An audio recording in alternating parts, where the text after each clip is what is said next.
In this tutorial, we will explain how to prepare 3D models to be used with SimLab VR Mobile Viewer.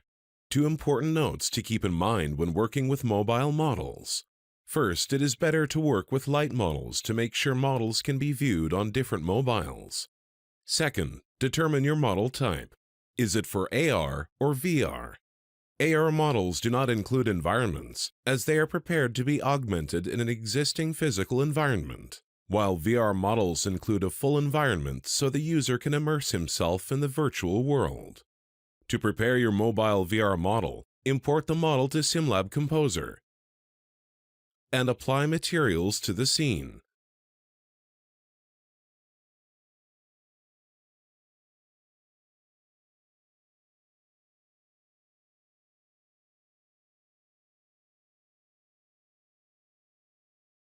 For more information about working with models and adding actions, please check SimLab Interior Training Series.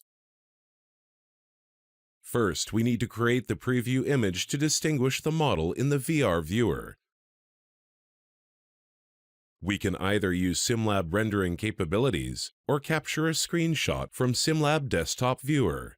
To export the model, select Showroom from the ribbon. Select Export to File and fill in the required information. Browse and select the preview image. Write a short description about your package in the description field. The generated package is ready to be added to the mobile VR viewer or the Sim Lab Cloud Showroom.